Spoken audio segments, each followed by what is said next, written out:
एक दिन हुजूर आए, अम्मी आयशा रो रही थी। क्या हुआ आयशा, रोती क्यों? लगे हुजूर अभी एक औरत आई थी, उसने कहा मेरे बच्चे भूखे कुछ दे दो। मैंने 3 खजूरें दी। उसने एक बच्चे के मुंह में खजूर दी, दूसरे को, खुद खाने वाली थी, बच्चों ने अपनी खा के माँ की तरफ देखा तो माँ ने खजूर निकाली और आधी आधी दोनों के मुंह में देख के मुस्कुराने लगी। बस इसी माँ को देख के मेरा दिल मचल गया। माँ क्या माँ है यार, जीते जी माँ की कदर करो। एक बार चली गई तो दूसरी मर्तबा नहीं मिलेगी। उसके पास बैठ जाया करो, उसके कदमों में बैठ जाया करो, वो तुमसे बहुत मोहब्बत करती है। बुढ़ापे में तुम्हारे पास आई है, उसे डांटा मत करा करो, उससे मोहब्बत किया करो। बाप मर गया और मरने के बाद फिर उसकी ताजीम की तो क्या, फिर उसकी ठंडी कब्र पे मिट्टी की जाके रोए तो क्या रोए। जीते जी रो, जीते जी अपने बाप के पैर दबाओ। किसी पीर के पैर दबाने में वो मजा नहीं है जो बाप के पैर दबाने में मजा है। किसी के हाथ दबाने वो मजा नहीं, किसी के हाथ चूमने वो मजा नहीं जो माँ के हाथ चूमने मजा है। बाबा फरीदुद्दीन गंजे शकर फरमाते हैं, मेरे नजदीक बाप के तलवे को बगैर किसी कपड़े के चूमना 7 साल की नफली इबादत से बेहतर है। बाप की खिदमत करो, माँ की खिदमत करो। माँ बाप से भी गुजारिश करते हैं, पहले इनको अपने नबी का दीन सिखाओ, ये ताकि तुमको समझे, तुमको समझे। ओ मेरे दोस्त, मेरे भाई, माँ बाप की कदर करो। माँ बाप चाहते हैं तो बंदा वली बन जाता है। माँ दुआ करे तो कोई शेख अब्दुल कादिर जीलानी बनता है, तो कोई मोइनुद्दीन अजमेरी बनता है। माँ बाप की दुआएं बड़ी। सबको ना बताओ, सैयदना शेख मुहियुद्दीन अब्दुल कादिर जीलानी गौसुल आजम फरमाते हैं, सबको हाल बताओगे तो बेहाल हो जाओगे, हाल उसे बताओ जो हाल बदल सकता है। सुभान अल्लाह, सुभान अल्लाह। और वो अल्लाह है, सुभान अल्लाह। वो परवरदिगार है, वो सबके राज राज रहने देता है। मौला अली फरमाते हैं, तू जहां भी रोएगा ना, अपनी तूने अपनी तकलीफ जहां भी बयान की, बस जब तक तूने बताया नहीं था सब कुछ केस तेरे हाथ में था। जब तूने कह दिया तो अब तू जिल्लत के दहाने पे आ गया। हुजूर का चेहरा देख के करीब था कि उसका दम निकल जाता सहाबी का। हुजूर ने सर उठाया, मुस्कुरा के देखा, फिर वो इत्मीनान उसको होने लगा। तेरे आगे यूं हैं दबे लचे फुसहा अरब के बड़े बड़े, हुजूर के चेहरे में। मगर मुस्कुराना सुन्नत। ये कुछ लोग ऐसे अपने घर में जाएं, बच्चे खेल रहे होते हैं और इनको अपने अब्बा को आते देख के डर जाते हैं। अब्बा आ गए, यानी अब्बा आया है, ये कोई फिरौन नमरूद आ गया। ये मुस्कुराते हुए अंदर नहीं जाते। अम्मी आयशा फरमाती हैं कि हुजूर जंग से भी वापस आते थे, फिर भी हुजूर मुस्कुराते थे।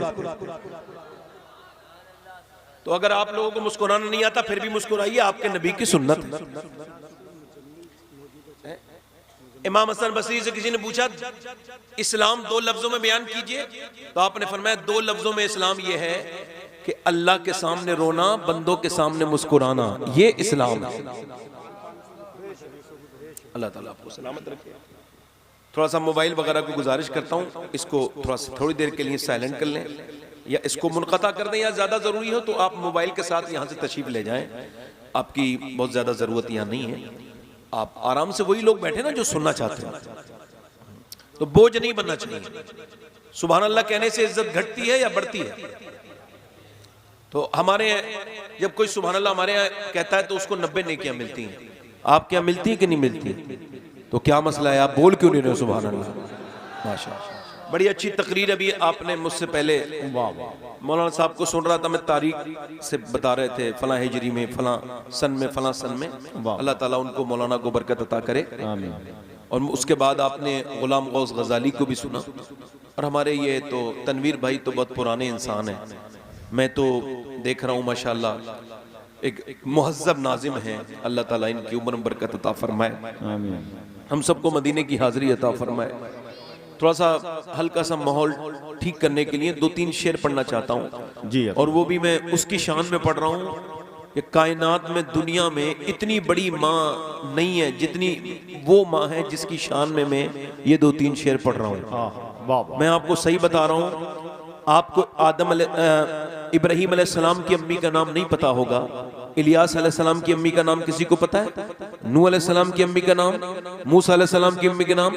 मगर जब भी कोई कहता है आमना का लाल, फौरन हुजूर की अम्मी का ख्याल आ जाता है। क्यों?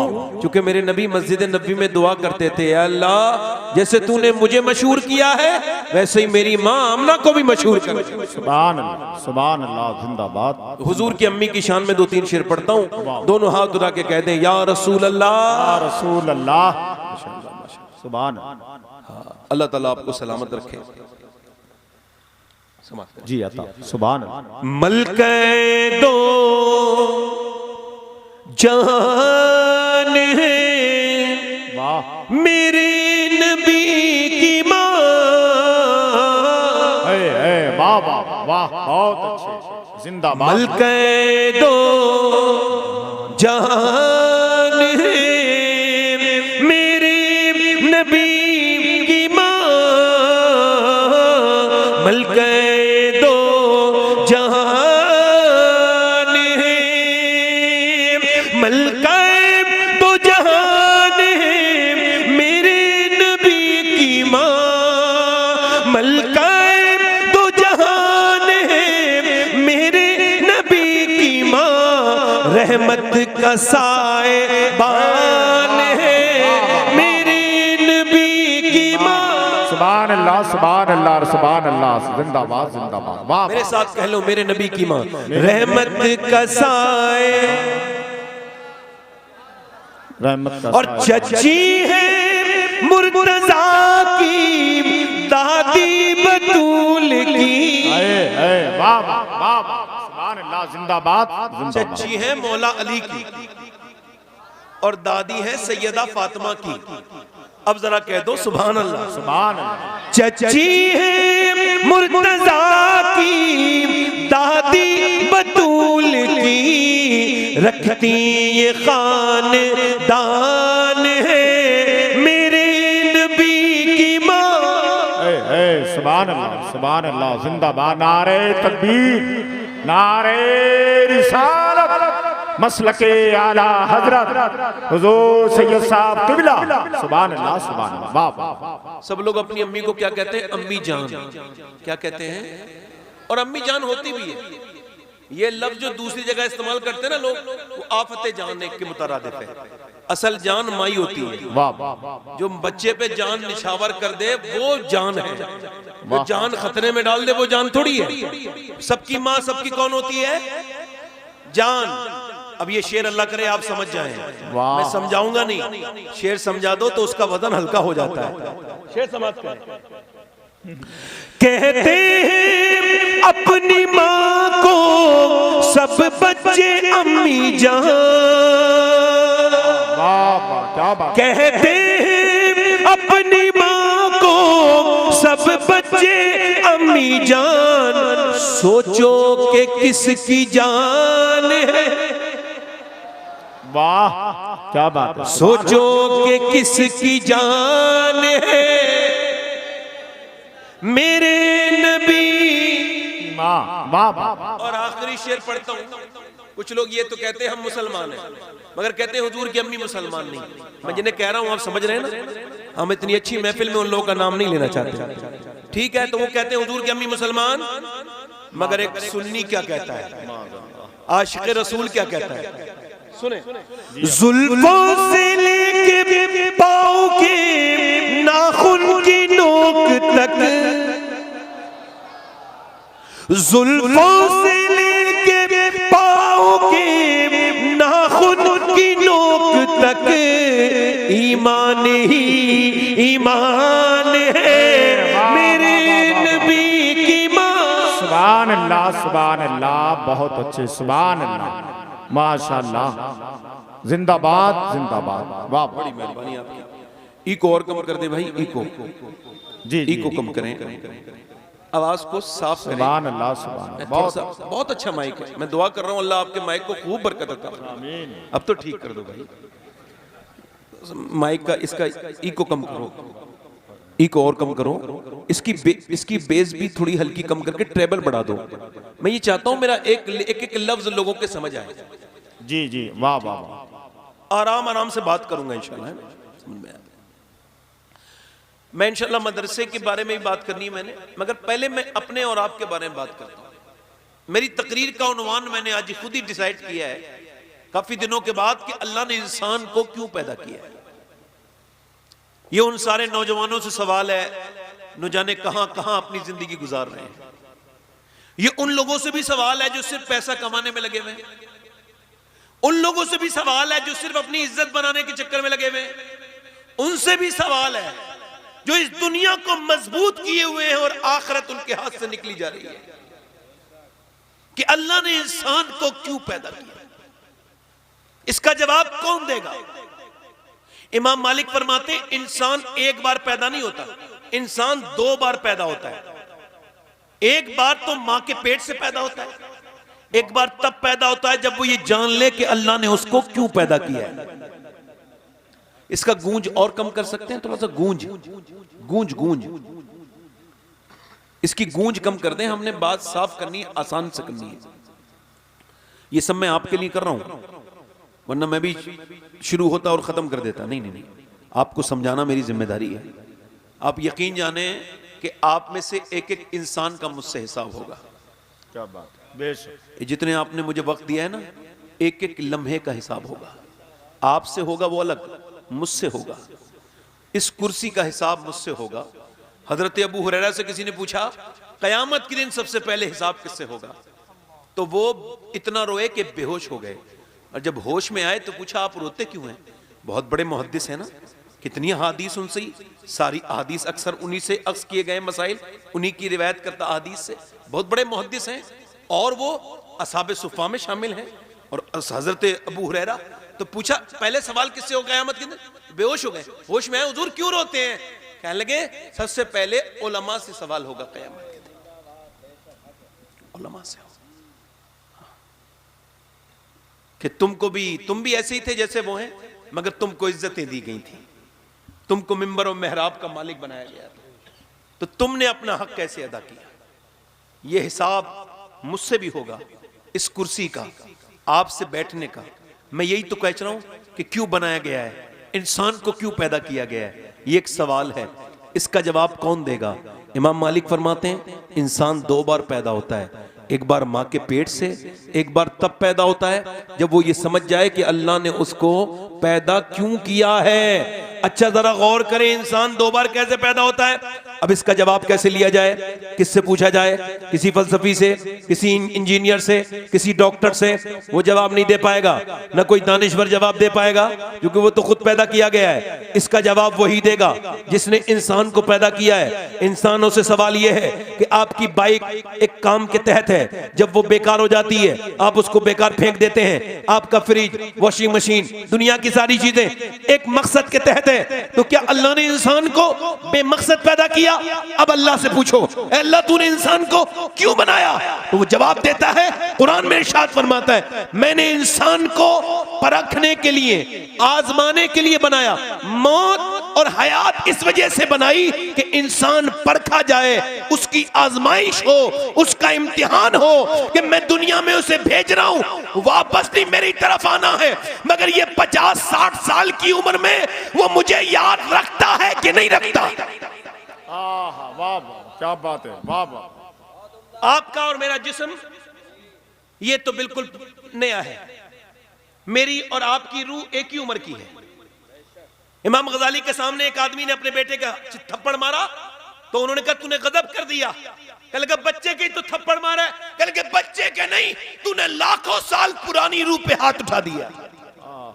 क्या बात है। ये जिस्म कुछ दिनों के लिए है, ये थोड़े दिनों के बाद हुजूर फरमाते हैं मेरी उम्मत की उम्र 60 और 70 के दरमियान है, बैनल 70 व 60, यानी 60 और 70 के दरमियान मेरी उम्मत की उम्रें हैं। मगर इंसान का जीना ऐसा नहीं लगता कि ये 60 और साल जिएगा, ये 70 साल जिएगा, ये समझ ही नहीं पाया। इसका मतलब क्या? इम्तिहान का मतलब ये फजर का नमाज का वक्त है और एक नौजवान सो रहा है, बिल्कुल गहरी नींद में है और पूरी तरह से गरमाई के अंदर है, और एकदम अजान की आवाज आई है तो आंख खुल गई। ईमान ने कहा चलो नमाज पढ़ते हैं, मगर नफ्स जो अंदर बैठा है ना, अल्लाह फरमाता है मैंने इंसान के साथ अपने दुश्मन नफ्स को भी पैदा किया। ये नफ्स जो आपको बुराइयों पे उभारता है और नेकियों से रोकता है, ये न सिर्फ आपका दुश्मन है, ये मेरा भी, ये आपका भी दुश्मन है, अल्लाह का भी दुश्मन है।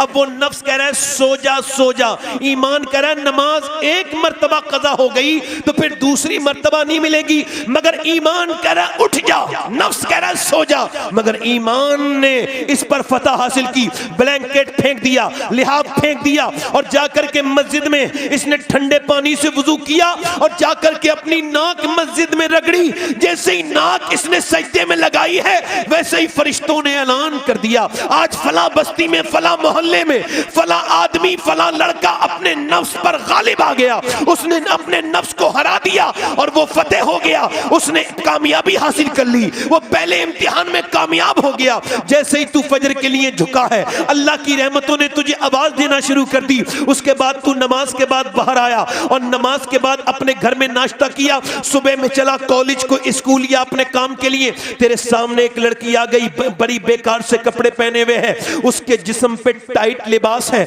बड़ी बेहुदा किस्म के कपड़े हैं उसके। अब उसको तूने एक मर्तबा देख लिया, मगर हजरत सैयदना मुजद्दिद अल-फिसानी शेख सरहिंदी फरमाते हैं कि जिना की शुरुआत आंखों से होती है, आंखें देखती हैं, दिल पसंद करता है और शर्मगा इस फेले बद को कर जाती है। यानी अब एक बार नजर पड़ गई, एक नजर माफ है। उलमा कहते हैं एक नजर में कोई फितना नहीं उठता, दूसरी नजर में फितना उठता है। अब नफ्स उभार रहा है, दूसरी बार देख ले, देख ले, देख ले। ईमान कह रहा है ना ना ये जिना है, देखना नहीं। तेरे नबी ने फरमाया सिर्फ जिना फिजिकल जिना नहीं होता, सिर्फ मिल के जिना नहीं होता, आंखों से देखना ये आंखों का जिना है। कानों से गैर महरम लड़की से बातें करना ये कानों की बदकारी है। जबान से बात करना ये जबान की बदकारी है। याद रखो, कोई आम आदमी हो या खास आदमी हो या कोई जाहिल हो या पढ़ा लिखा हो, शरीयत सबके लिए है। जो शरीयत का पाबंद रहेगा दुनिया उसकी पाबंद रहेगी, और जो शरीयत की पाबंदी नहीं करेगा दुनिया में जलीलो ख्वार होगा। वाह वाह वाह, सुभान अल्लाह, सुभान अल्लाह, बेशक, वाह वाह। थोड़ा सा इसका ट्रेबल बढ़ा दें, आप जरा जोर से बोलें सुभान अल्लाह। सुभान अल्लाह, वाह वाह।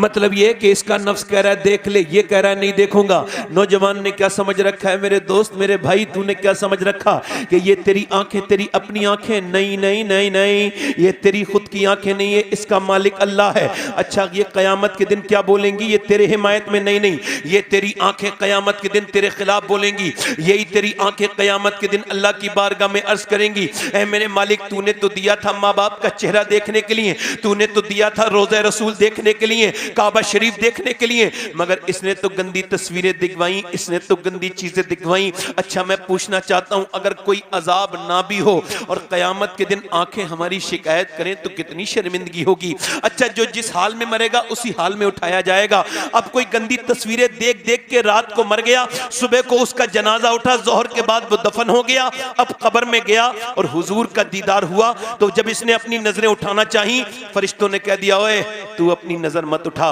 तेरी निगाहें गंदी हैं, हुजूर को देखने के लायक नहीं है, क्योंकि तू गंदी चीजें देख करके आ रहा है, तू गंदी चीजें देख करके आ रहा है। मेरे भाई, एक सहाबी रसूल की बात बताता हूं, उनका नाम है उत्बा बिन गजवान।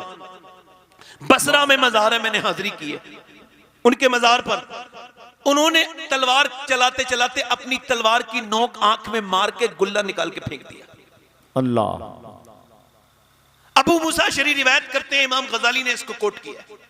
मैं करीब गया, मैंने कहा ये तुमने क्या किया?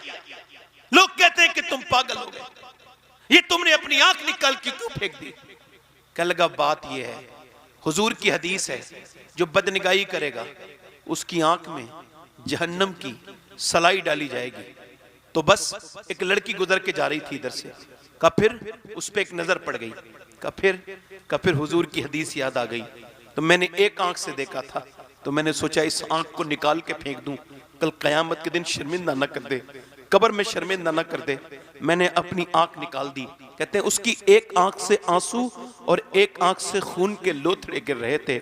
ओ फेसबुक देखने वालों, ओ यूट्यूब पे गंदी तस्वीरें देखने वालों, क्या समझते हो तुम्हारा रब तुम्हें देख नहीं रहा है? सहाबी ने आंख निकाल के फेंकी, उसकी एक आंख से खून के लिथड़े चिथड़े बिखर रहे थे, एक आंख से आंसू गिर रहा था और वो रो रो के कहता था कि अल्लाह मुझे माफ कर देगा।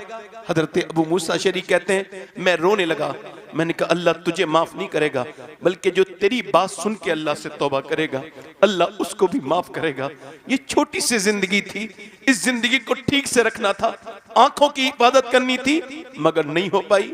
मेरे दोस्त, मेरे भाई अजीज, मैं तुझसे पूछता हूं, ऐ मेरे दोस्त, मेरे छोटे भाई, आज के बाद अपनी निगाहों को उस लड़के ने नहीं उठाया, वो लड़की निकल गई, नफ्स कहता रहा, उसने उठाया नहीं, उसने इम्तिहान में कामयाबी हासिल कर ली। और मेरे दोस्त, और मेरे भाई, इतनी दौलत इकट्ठी करके क्या करेगा? ये अल्लाह फरमाता है अल्हाकुमुत तकासुर हत्ता ज़ुरतुमुल मकाबिर कल्ला सौफ़ा तालमून थुम्मा कल्ला सौफ़ा तालमून। अल्लाह फरमाता है तुम्हें गाफिल रखा माल की ज्यादा तलबी ने, यहां तक कि तुमने कब्रों के मुंह देख लिए। यानी पैसा तलब करना बुरी बात नहीं, मगर पैसा पैसा पैसा पैसा तलब करते रहना ये बर्बादी का सबब है, ये बर्बादी का सबब है। मेरे नबी फरमाते हैं आदम की औलाद को एक जंगल भर के सोना दे दिया जाए तो ये उस जंगल को ठिकाने लगाएगा, दूसरे दिन दूसरे जंगल को देखने निकल जाएगा। इसके अंदर इतनी हविस है। अल्लाह फरमाता है हत्ता ज़ुरतुमुल मकाबिर, तुम्हें गाफिल रखा माल की ज्यादा तलबी ने, यहां तक कि तुमने कब्रों के मुंह देख लिए। फिर वो कहता है कल्ला सौफ़ा तालमून, हाँ हाँ जान जाओगे। फिर वो कहता है सुम्मा कल्ला सौफ़ा तालमून, यानी अल्लाह फिर इस्तेमाल करता है, फिर हाँ तुम जान जाओगे ये तुम्हारी दौलत। एक आदमी की लाश तैर रही थी नदी में, कुछ दिनों पहले की बात है, नदी में तैर रही थी, पुलिस ने पकड़ ली तो लाश के निशान मिट चुके थे, मस्जिद में ले जाके दे दिया। पोस्टमार्टम कराने के बाद कहा इसका पोस्टमार्टम हमने कर दिया है, ये मुसलमान लगता है, इसकी निशानी एक जाहिर है, ऐसा करो इसको अब नमाज जनाजा पढ़ा दो। तो इमाम साहब ने कहा नमाज जनाजा पढ़ा सकता हूँ, कफन के पैसे मेरे पास नहीं है। ऐलान हो गया मस्जिद में एक लावारिश लाश पड़ी है, एक लावारिश लाश है, उसके लिए कोई कफन दो, कोई मजबूर मुसाफिर मर गया है, उसके पैसे वाला कोई नहीं है। अब तख्तों के लिए पैसे, कोई 10 रुपए, कोई 20 रुपए, कोई 50 रुपए। 1.5 घंटा मस्जिद में ऐलान हो के चंदा हुआ, उसके बाद जब जनाजा उसका उठा, उसका नमाज जनाजा पढ़ाया गया, कोई नहीं रोया, न इमाम रोया, न कोई और रोने वाला था, कोई उसके जनाजे पे नहीं रोया। फिर उसका जनाजा उठा, दफन कर दिया गया, किसी को कोई अफसोस नहीं, क्या पता कौन था। 3 महीने के बाद पुलिस आई, आके बोली इमाम साहब आपने जिस आदमी का जनाजा पढ़ाया था और जिसका चंदे से कफन हुआ था और कफन दफन के पैसे भी जिसके पास नहीं थे, वो आदमी 1000 बीघा जमीन का जोतने वाला था, उसके बैंक में 6 करोड़ रुपया निकला है, मगर बहुत दूर का था, किसी ने मार के डाल दिया। जब हुक्का पीता था तो उसके अंदर पानी नहीं डालता था, दूध डालता था, दूध। इतना बड़ा वाहियात और वहशी इंसान था, मगर जब आज मौत आई तो सारे पैसे रखे रह गए। आज जनाजे के लिए, कफन के लिए पैसा भी नहीं। वो तकब्बुर करने वाले, क्या पता तुझे मुझे खबर मिले न मिले, क्या पता मेरी कहां मौत आ जाए, क्या पता कैसी हादसा हो जिसमें मेरा जिस्म उठे रहे। किस बात का तुझे तकब्बुर है, किस बात का तुझे घमंड है? ऐसी दुनिया में लग गया कि तू अपनी कब्रों को भूल गया, अपनी आखिरत को भूल गया। तेरे मेरे नबी हैं, अल्लाह के रसूल हैं, अल्लाह के पैगंबर हैं, बता कोई हद है उनके उरूज की? मेरे नबी पाक हैं, मेरे सरकार हैं। एक जगह हुजूर ने फरागत हासिल की, हर वक्त बावुज़ू रहना सुन्नत है। नौजवानों नेक बनना चाहते हो तो वुजू से रहा करो, बुराइयों से बचोगे। अब हुजूर ने वुजू करना था, एक जगह इस्तिंजा किया, हुजूर ने फरागत हासिल की, आपने वुजू करना था, सामने पानी था, कोई 12 कदम या 13 कदम दूर, मगर हुजूर ने वुजू नहीं किया, पहले तयम्मुम कर लिया मिट्टी से। हजरत अब्बास हुजूर के चचा अर्ज करते हैं हुजूर पानी नहीं हो तो फिर तयम्मुम का हुक्म है, पानी सामने मौजूद है। ये हिकमत समझ नहीं आई। ए मेरे आका, मेरे नबी ने फरमाया, ए मेरे चचा, हिकमत की कोई बात नहीं, बात यह है मुझे 12 कदम दूर तक पहुंचने की उम्मीद नहीं, और मैं अल्लाह की बारगाह में बेवुजू हाजिर नहीं होना चाहता। बेवुजू हाजिर, जल्दी बोलो, पूरा मजमा बोलो, बेवुजू हाजिर नहीं होना चाहता। हालांकि नबी को यह भी पता है मैं कब मरूंगा और आप कब मरेंगे। हुजूर तो बेवुजू हाजिर नहीं होना चाहते, हालांकि सरकार की बदौलत हमारी हाजिरियां होंगी हुजूर के करम से। मगर नौजवानों ये बताओ, गंदी आंखों के साथ मरना चाहते हो? एक नौजवान गाना गा रहा था, गाना गाना गाना मशहूर हो गया, बड़ा नौजवान, बड़ा गाना गाया, गाना गाने मशहूर, अच्छा गाना गाता था। वैसे गाना अच्छा होता नहीं है, मगर समझाने के लिए बता रहा हूं, गाने में मशहूर हो गया, वर्ल्ड में फेमस हो गया, मर्सिडीज गाड़ियां जीतना शुरू कर दी। 19 साल की उम्र में एक शहर में एक घर, दूसरे में दूसरा महल बनाया उसने, पीछे पीछे करोड़ों की गाड़ियां, अरबों लाखों रुपया उसके पास। सुभान अल्लाह। नारे तकबीर, बैठे रहें आप नारे लोग बैठे रहें। रिसालत, हम लोग उलमाए अहले सुन्नत हजरत अल्लामा मुफ्ती मोहम्मद सुलेमान साहब क़िबला, लोग उठ के इस्तकबाल करेंगे। नारे तकबीर, नारे रिसालत, हुजूर सैयद शबात हुसैन साहब क़िबला, मुफ्ती सुलेमान साहब क़िबला, नारे तकबीर, नारे रिसालत।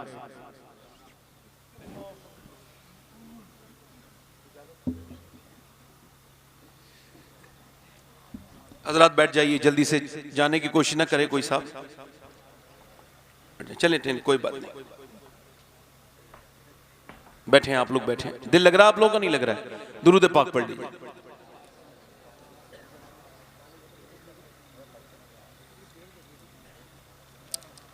आप लोग जा रहे हैं भाई, जा रहे हैं आप लोग? कोई बात नहीं है, अल्लाह आपको जज़ा अता फरमाए।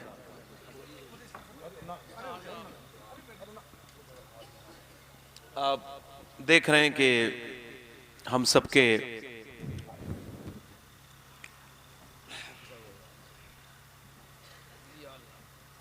आंखों में माशाल्लाह एक चमक सी बेदार हुई है कि हज़रत अल्लामा मौलाना मुफ्ती सुलेमान साहब क़िबला तशरीफ़ लेकर के आए हैं और हज़रत बाबरकत शख्सियत के मालिक हैं और साहिब इल्म भी हैं, साहिब अमल भी हैं। मैं दुआ करता हूँ कि अल्लाह हज़रत के साए को दराज फरमाए और हज़रत को लंबी उम्र अता फरमाए और बिलखुसूस हज़रत की हिफाजत फरमाए, सेहत अता करे। मैं जो बात कर रहा था मेरी तरफ देखें, सुन लें।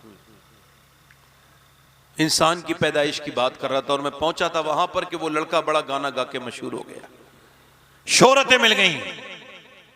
अपनी पसंद की लड़की से शादी 19 साल की उम्र में, मगर शोहरत कब खत्म हो जाए कुछ नहीं पता। गाना गाते गाते अचानक एक दिन 24 साल की उम्र में, कड़ियल जवानी होती है, 24-25 साल की उम्र, गाना गाते गाते लंदन में गिर गया। जब गिरा अस्पताल में गया, अस्पताल से जब उसको आंख खुली उसकी, एक रिपोर्ट डॉक्टर की सारा नशा ढीला कर देती है, सारा तकब्बुर खत्म कर देती है। एक रिपोर्ट आती है ना तो पांव के नीचे से जमीन निकल जाती है। एक रिपोर्ट डॉक्टर की, इसकी भी रिपोर्ट कुछ ऐसी थी। डॉक्टर ने इसको से कहा कि तुम्हारे दोनों गुर्दे फेल हो चुके हैं और अब तुम मर जाओगे, डायलिसिस मोड पे जाओगे। डायलिसिस मोड मतलब कि अब आपको खून आपका निकाला जाएगा 1 हफ्ते में और उसके बाद अंदर डाला जाएगा। इसको डायलिसिस कहते हैं और इसमें बड़ा खर्चा आता है। ये काशीपुर के करीब 1-1.5 साल पहले एक लड़का मुझे मिला, उसका ये नफ्स जो थी वो फड़क रही थी। मैंने कहा क्या हुआ? कहने लगे साहब बात ये है कि मेरे गुर्दे दोनों फेल हैं और मेरे बाप ने सारी जमीन बेच दी जितनी भी थी, मकान भी बेचा, अपना गुर्दा भी दिया, मगर मेरा गुर्दा ठीक ना हो पाया। अल्लाह अकबर। कहता है मैं अकेला हूं। जरा गौर करें, कभी आप में से कोई लोग ऐसे बैठे हैं जिन्होंने सिर्फ गुर्दे के लिए अल्लाह का शुक्र अदा किया हो? अल्लाह तेरा शुक्र है मेरे दोनों गुर्दे खराब हैं, ठीक है, अल्लाह तेरा शुक्र है।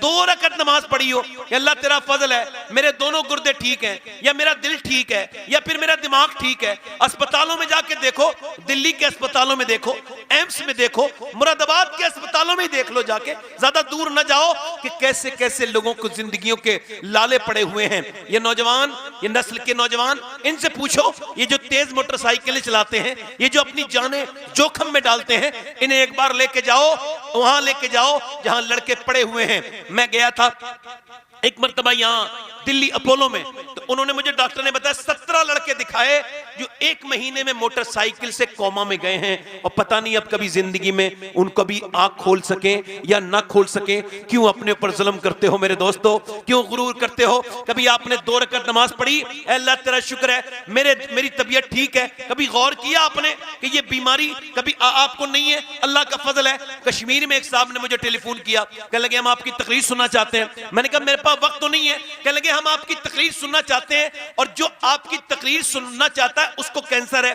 उसके पास वक्त नहीं है। मैं गया, मैंने उससे मुलाकात की, तकरीर की। उसका नाम मोहम्मद सलीम था, अब तो उसका इंतकाल हो गया। मैंने पूछा सलीम भाई क्या हाल है? कहने लगे अल्लाह का शुक्र है। मैं कहा मैंने सुना है आपको कैंसर है। कहने लगे कैंसर की वजह से ही शुक्र है। मैं क्या मतलब? कहने लगे बगैर कैंसर के भी नमाज पढ़ी थी, मगर जब से रिपोर्ट कैंसर की आई है तो फिर जब नमाज पढ़ता हूं तो डॉक्टर कहता है 2 महीने के बाद मर जाओगे। अल्लाह का शुक्र अदा करता हूं, एक्सीडेंट से नहीं मरा, दिल के दौरे से नहीं मरा, तौबा का वक्त मिल गया। तो मैं कहता हूं मेरे मालिक 2 महीने के बाद मैं तो एक अंधेरी मालिक कमरे में नहीं रह सकता, एक अंधेरे कमरे में मुझे घुटन होती है, तो कब्र में रख के ऊपर से तख्ते लगा के ऊपर से मिट्टी डाल दी जाएगी।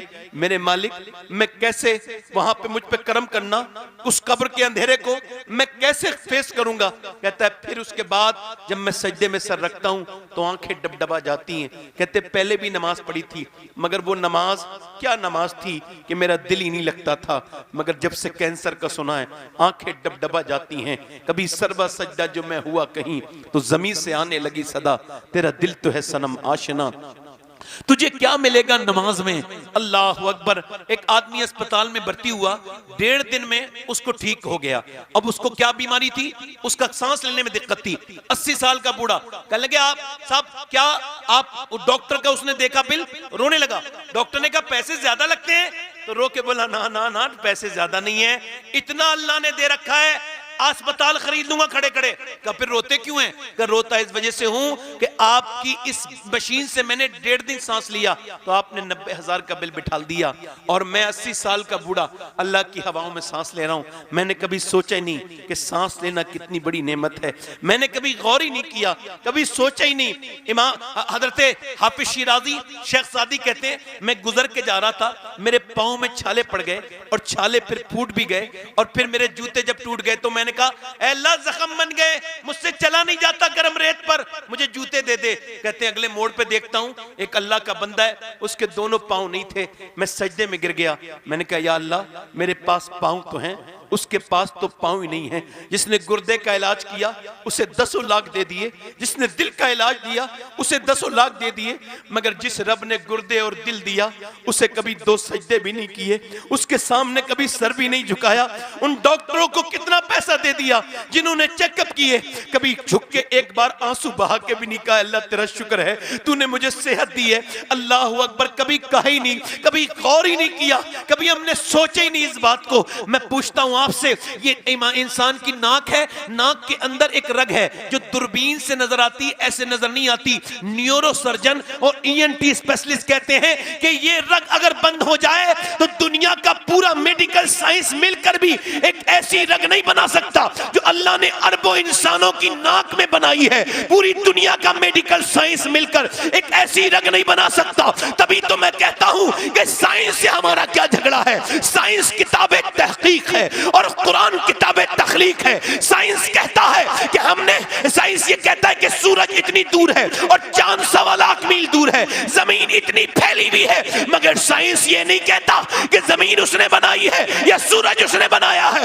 यहां तक कि लोगों ने खुदाई के दावे भी किए, मगर किसी ने ये नहीं कहा कि उन्होंने एक परिंदा भी बनाया है। वो अकेला मेरा रब है जो कहता है जमीन भी मैंने बनाई है और आसमान का मालिक भी मैं ही हूं, ये जमीन भी मैंने बनाई है। या रसूल अल्लाह, सुभान अल्लाह, माशाअल्लाह। कौन कह, हमने जो है ना वही हम बात करते हैं। हमने कभी सोचा ही नहीं कि ये जिंदगी बनाई क्यों गई थी, दी क्यों गई थी, क्यों दी गई थी। आपसे पूछना चाहता हूं, वो लड़का मरने के करीब हो गया, उसकी बीवी ने पूछा रोता क्यों है? कहने लगे कल तक मैं लाइट में था, लोग सेल्फियां लेते थे, कैसे इज्जत देते थे, मगर आज बीमार हुआ हूं, सारा घर बिक गया, सारा मकान बिक गया, मेरे बच्चे अब यतीम हो जाएंगे। एक बच्चा उसका आपाइश था। एक साहब ने कहा था कि अगर कोई साहब अभी तक मरे नहीं है, अपने बच्चों पर बैठे हैं, तो उनको भी शुक्र अदा करना चाहिए। और अगर दिल नहीं करता शुक्र अदा करने का तो यतीमों को जाके देखो कि उनका कोई पुरसाने हाल नहीं। अगर तुम अपने बच्चों पर हो और तुम्हारे बच्चे किसी की मोहताजी नहीं कर रहे हैं, तो तुम भी कहो ऐ अल्लाह तेरा शुक्र है जो तूने मुझे जिंदगी दी। मरने के करीब वो रोने लगा, उसकी भी बोली क्या मतलब, कहने लगा मैंने गाने गाए तो जिन्होंने गाने सुने उन्होंने मुझे छोड़ दिया, बुरा वक्त आया तो मैं सोच रहा हूं जितने गाने गाए हैं अगर इतनी मुस्तफा की नाते पड़ी होती तो मदीने वाले ने नहीं छोड़ा। जी जी बिल्कुल बेशक। इस 7-7 घंटे मोबाइल देखने वालों, पूछना चाहता हूं ये इस वजह से जिंदगी दी गई थी 10 करोड़ रुपए लेके जाना कब्रिस्तान में और जाकर के 10 करोड़ लेके जाकर के कहना किसी मुर्दे से ओ 10 अरब रुपए ले ले, उठ जा, कोई मर जाए ना उसके सामने करोड़ रुपया रख देना। मगर वक्त इतना कीमती है, जो वक्त को बर्बाद कर रहा है एक दिन वक्त उसको बर्बाद कर देगा। मेरे दोस्त वक्त का कदर कर, वक्त को वक्त दे, वरना वक्त तुझे वक्त नहीं देगा। एक बार रो लिया कर, दिन में कम से कम एक बार तो अल्लाह के सामने तौबा कर लिया कर, उसके सामने कहा कर मालिक बड़ी गलतियां हो गई, ये जिंदगी क्यों दी गई है, इंस्टाग्राम के लिए नहीं, फेसबुक के लिए नहीं, यूट्यूब के लिए नहीं, क्यों दी गई जिंदगी, ये चौराहे पे बैठ के दोस्तों के साथ मटर गश्ती और घूमने फिरने के लिए नहीं, क्यों सिर्फ कमाने के लिए नहीं। बरेली से मेरे ताजुशरिया की आवाज आती है, जिंदगी ये नहीं है सभी के लिए, जिंदगी है नबी की, नबी के लिए। ना समझ मरते हैं जिंदगी के लिए, जीना मरना है सब कुछ नबी के लिए। ये तो पोते ने 100 साल के बाद कहा था, दादा ने इससे बड़ी बात 100 साल पहले कही थी। दादा पोते ने कहा था जिंदगी है नबी की, नबी के लिए। दादा बोले जमीनो जमा तुम्हारे लिए, मकीनो मका तुम्हारे लिए, चुनीनो चुना तुम्हारे लिए, बने तो जहां तुम्हारे लिए, हम आए यहाँ तुम्हारे लिए, उठे भी वहां तुम्हारे। सुभान अल्लाह माशाअल्लाह। उठना नबी के लिए, बैठना हुजूर के लिए। अच्छा इधर देखो, आजकल मगरिबी तालीम का रुझान बहुत बढ़ रहा है और हमें कोई इससे एतराज भी नहीं है, मगर एक बात कह रहा हूं, मगरिबी तालीम से पहले अपनी दीनी तालीम दो। मेरे ताया फरमाते थे अल्लाह उन्हें जन्नत दे, कहते अगर कोई पूरी दुनिया की सारी किताबें पढ़ ले और अल्लाह का कुरान ना पढ़े तो वो जाहिल है। जी बेशक, वो जाहिल है। कुरान क्या है, ये तभी तो कह रहा हूं मैं आपसे कि बच्चों को आपने अपना क्या बनाया, आपने किसी को देखा नहीं होगा, किसी इंजीनियर डॉक्टर ने तो माँ बाप को घर से निकाला, मगर मौलाना साहब ने नहीं निकाला आज तक। जी निकाला भाई, और इसका मतलब ये भी हरगिज़ मत ले जाइएगा कि मैं किसी इंजीनियर के डॉक्टर की मुखालफत कर रहा हूं। इमाम गजाली फरमाते हैं इंसान का बच्चे को जितनी भी जरूरत होती है तालीम की वो पैदा होने के बाद ही हासिल करता है, मगर जानवर के बच्चे को इसकी जरूरत, कुत्ते का बच्चा, बिल्ली का बच्चा, भैंस का बच्चा पहचान लेता है अपनी अम्मी को पैदा होते ही, मगर इंसान का बच्चा नहीं पहचानता, इंसान का बच्चा नहीं पहचानता। क्यों? ये भी अल्लाह की रहमत है कि वो कोरा कागज है। अब गाली देते हुए सुनेगा, गाली देगा, घटिया बातें करते हुए अब्बा को सुनेगा, घटिया बातें करेगा। इमाम गजाली कहते हैं तजर्बा करना, अपने बच्चे को गोद में लेना। जब बच्चा बोलना शुरू हो ना हल्का हल्का तो गोद में लेना, और गोद में लेने के बाद अपने बच्चे से कहना अल्लाह अल्लाह अल्लाह अल्लाह। वो रिस्पॉन्स क्या करेगा? जवाब में नहीं कहेगा अल्लाह, वो कहेगा अब्बा अब्बा अब्बा। अब आप कह रहे अल्लाह अल्लाह अल्लाह अल्लाह अल्लाह, वो कह रहे अब्बा अब्बा। इमाम गजाली कहते वो कहता नहीं है, उससे अल्लाह कहलवाता है, देख तूने इसे मेरा नाम सिखाया था, मैंने इसे तेरा नाम सिखाया।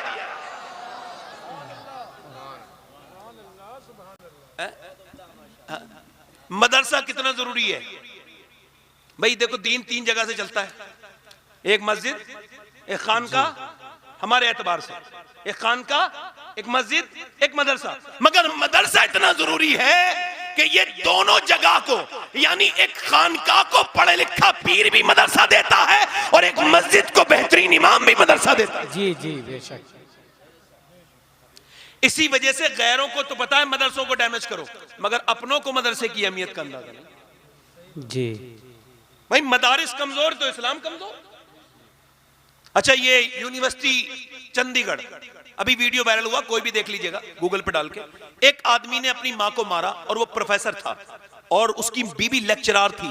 दोनों उम्र दराज भी थे, 40-45 साल की उम्र के दरमियान थे।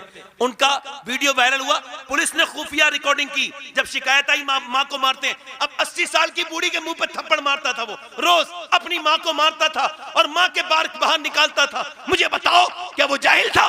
नहीं, वो जाहिल नहीं था, वो फिजिक्स, केमिस्ट्री और बायोलॉजी सब पढ़ाता था। मगर दुनिया को यह समझ लेना चाहिए कि दुनिया की सारी यूनिवर्सिटियां फिजिक्स केमिस्ट्री पढ़ाती हैं, मगर माँ बाप का एहतराम सिर्फ मेरे नबी का दीन पढ़ाता है मदरसा। जी बेशक बेशक।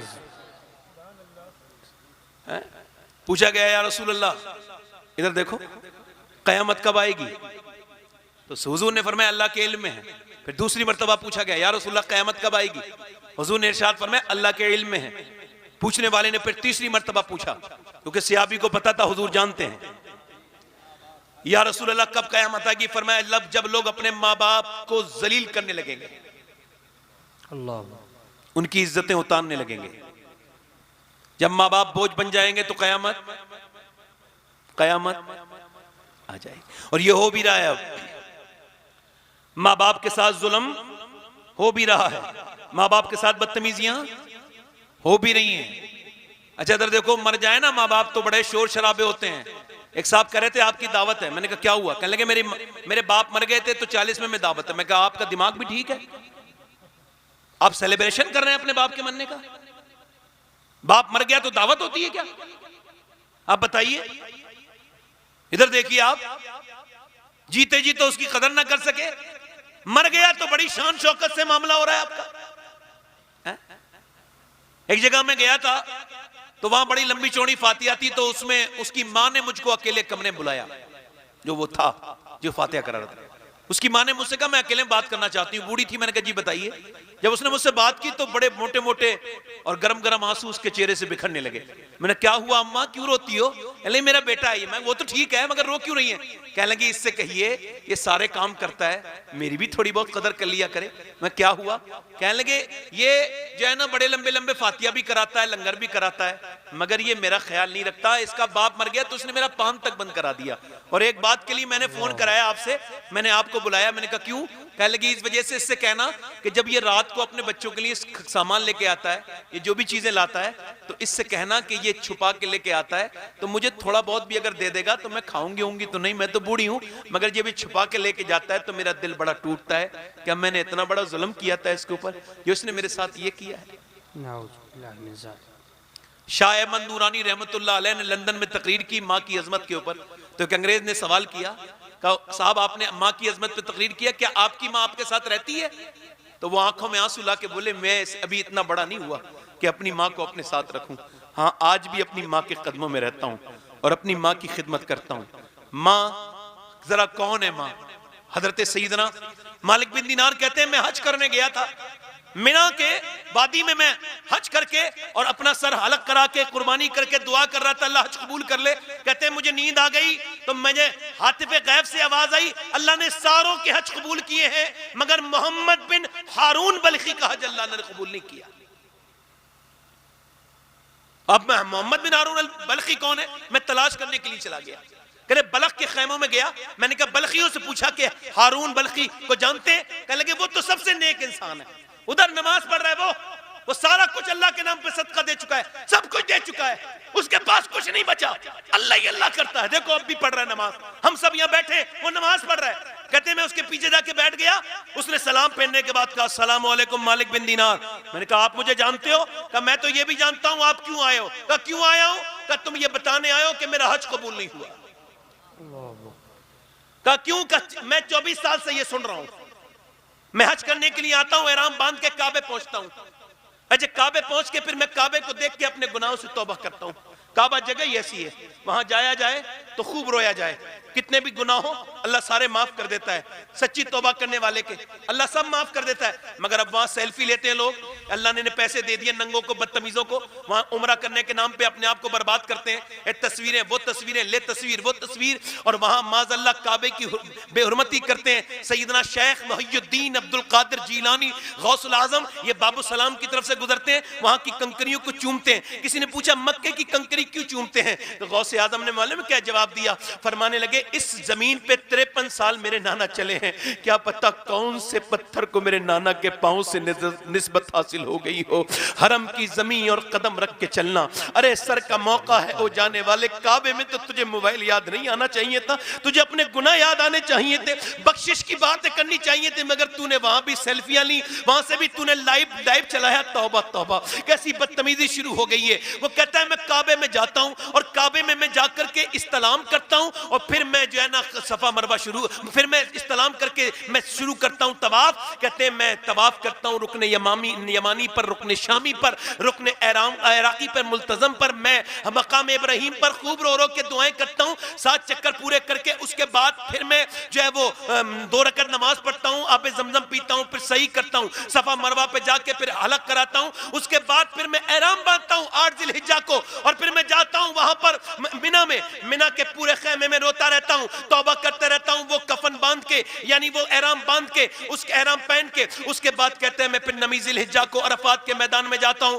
और वहां दुआ करता हूं। अरफात के मैदान में हाजी हो जाता है आदमी, अगर वहां जाएगा तो हाजी हो जाएगा। अरफात के मैदान में जाना शर्त है हज की। अब वो अरफात के मैदान में सुन्नत है दुआ मांगना, और वो भी कैसे, एहराम की हालत में, सर पे कुछ नहीं। अब धूप में दुआ मांगना सुन्नत है। अल्लाहू अकबर। हज़रत अबू हुरैरा कहते हैं हुजूर ने इतनी देर दुआ मांगी थी आखिरी हज के मौके पर कि हुजूर ने अपने दोनों हाथ अपने सीने से लगा लिए और फिर आप रोते रहे। तकरीबन 6 घंटे लगातार धूप में हमारे नबी ने हमारे लिए याद किया, हमको याद किया। वो कहता है मैं वहां पे दुआ करता हूं और खूब रोता हूं और अपने गुनाहों की तौबा करता हूं और फिर उसके बाद में वहां से असर पढ़ के फिर मैं आता हूं मुजदलिफा में मैं कंकरी बीनता हूं और वहां से फिर मैं मिना चला जाता हूं और मिना के बाद मैं रमी करने जाता हूं यानी कंकरी मारने, कहते जमरात पर। उसके बाद फिर मैं काबे जाता हूं, काबे का तवाफ करता हूं, सही करता हूं, फिर मिना आता हूं और मिना आने के बाद फिर अपने जानवर कुर्बान करता हूं, फिर हलक करवाता हूं यानी सर मुड़ाता हूं और उसके बाद मैं बैठा होता हूं, नमाज पढ़ रहा होता हूं तो कोई अल्लाह का वली आता है, कहते तेरा हज कबूल नहीं। अल्लाह का क्यों का मैं अपनी माँ का गुस्ताख हूं। शराब पी के एक बार माँ के पास आया था, रमजान का महीना था। ओ शराबी और नशा करने वाले, तूने सिर्फ अपने आप को नशा नहीं किया, तूने अपनी बहन की जिंदगी में भी बर्बादी घोल दी। लोग कहते हैं तेरी बहन से तेरा भाई नशा करता है, तेरे घर में रिश्ते नहीं आते। और नशा करने वाले सोच तो, तूने शराब नहीं पी, तूने अपने बच्चों का मुस्तकबिल पी लिया, तूने अपनी बीवी की खुशियां पी ली। वो कहता है मैं शराब पी के माँ के पास आता हूं, आके बोला माँ मुझे खाना दे दे। शराब के नशे में उसने भाग गया से बदतमीज बदबख्त। एक तो दूध रोजा नहीं रखता, दूसरा रमजान के महीने में मैं तुझे रोटी दे दूं, शर्म कर जरा, कुछ हया कर। कहते हैं अम्मा का बात गुस्सा लग गई, अम्मी की बात। मैं आगे बढ़ा, जन्नाटेदार हाथ मैंने अपनी माँ के मुंह पे मारा। कहते मेरी माँ कमजोर थी, वो बेचारी बर्दाश्त न कर सकी, जलते हुए तंदूर में गिर गई और फड़कने लगी। कहते हैं जब मैं आगे बढ़ा तो मैंने देखा माँ, मैं भी गिर गया। वो रोने लगी, उसकी चीखें बुलंद होने लगी, वो चिल्लाने लगी, मगर मैं नशे में था। मुझे लोगों ने पकड़ के अंदर किया, माँ को निकाला, मैं तो सो गया। दूसरे दिन आंख लगी ना, आंख खुली तो मेरी बीवी कोई काम कोई कर रही थी, कोई जा रही थी। मैं कहा क्या हुआ, क्या पैकिंग कर रही हो? कहने लगी मैं जा रही हूँ। कहाँ? कहा अपने मैके जा रही हूँ। कहा क्यों? कहा मैं माँ के कातिल के साथ तो नहीं रह सकती ना। कहा मेरी माँ मर गई? हाँ मर गई। तुझे 9 महीने पेट में रखने वाली मर गई, मर गई। तुझे दूध पिलाने वाली मर गई, वो जिसने तुझे, अच्छा वो पहले डायपर के जमाने नहीं थे, पहले जमाने काय के थे? पहले जमाने थे वही कि आपने पेशाब किया, अब आपका पेशाब है, सर्दी का जमाना है और आपकी माँ है, तो उसने कहा मेरा बेटे को ठंड न लग जाए, तो उसने पेशाब पे सो गई। तुम्हारे कोई किसी के पेशाब पे सोता है? तुम्हारी माँ तुम्हारे पेशाब पे सो गई, वही माँ मर गई। लगा मर गई मेरी माँ? हाँ। कहते हैं हजरत मालिक बिन दिनार कहते हैं मैंने उसके मुंह पे थप्पड़ मारा, जालिम, बदतमीज, बदबख्त। अल्लाह अकबर, कैसी बात करता है, तेरा हज कबूल होगा? कहते हैं मैं सो गया आके, वो मालिक बिन दिनार कहते फिर मुझे हुजूर का दीदार हुआ। मेरे नबी ने मेरी तरफ देखा और देखने के बाद कहा कि तूने क्यों उसे डरा दिया, डरे हुए को? मैंने कहा हुजूर उसने अपनी माँ को कत्ल किया है, माँ का कातिल है। कहा अल्लाह उसे बख्श देगा। कहा हुजूर माँ की वजह से बख्शेगा, कयामत के दिन उसकी माँ मुकदमा पेश करेगी। ऐ मेरे मालिक, इसने मुझे जलाया था, मैंने क्या किया था इसके साथ, मैंने क्या बुरा किया था, इसने मुझे जला के। अल्लाह फरमाएगा इसे जहन्नम में डालो, तो उसे फरिश्ते घसीट के ले जा रहे होंगे। कहेगा माँ माँ माँ, माँ नहीं सुनेगी, ओ माँ नहीं सुनेगी, ओ माँ नहीं सुनेगी। फिर आवाज देगा माँ, तो जब कोई बात नहीं सुनेगी ना तो फिर अल्लाह रहम डालेगा दिल में। मुअस्सिर हकीकी अल्लाह है, फाइल हकीकी अल्लाह है, डालेगा, आवाज देगा। मेरी माँ कहेगी क्या बात है, क्यों आवाज दे रहा है? कहा एक दिन मेरा हाथ जल गया था, तूने मेरे हाथ को पानी ठंडे में डाला था और तू रोने लगी थी, मेरे हाथ को तू फूंकती थी, आज तो मुझे जहन्नम में डाला जा रहा है, मुझे माफ नहीं करेगी? तो कहते हैं हुजूर ने फरमाया कि जब वो कहेगा ना माफ नहीं करेगी, तो माँ अपने बेटे की तरफ देखेगी और फिर कहेगी मालिक मेरे बेटे को माफ कर दे, मेरे लाल को माफ कर दे। अल्लाह फरमाएगा इसने तुझे जलाया था। अर्ज करेगी हाँ जलाया था, मगर है तो मेरा लाल, है तो मेरा बेटा। दुनिया में बहुत आवाजें हमने सुनी, बहुत लहजे सुने, मगर माँ बाप की तरह आवाज नहीं सुनी। माँ जिस कमरे में माँ रहती हो, एक दिन हुजूर आए, अम्मी आयशा रो रही थी, क्या हुआ आयशा रोती क्यों? लगा हुजूर अभी एक औरत आई थी, उसने कहा मेरे बच्चे भूखे कुछ दे दो, मैंने 3 खजूरें दी, उसने एक बच्चे के मुंह में खजूर दी, दूसरे को खुद खाने वाली थी, बच्चों ने अपनी खा के माँ की तरफ देखा तो माँ ने खजूर निकाली और आधी आधी दोनों के मुंह में देख के मुस्कुराने लगी। बस इसी माँ को देख के मेरा दिल मचल गया। माँ क्या माँ है यार, जीते जी माँ की कदर करो, एक बार चली गई तो दूसरी मर्तबा नहीं मिलेगी, उसके पास बैठ जाया करो, उसके कदमों में बैठ जाया करो, वो तुमसे बहुत मोहब्बत करती है।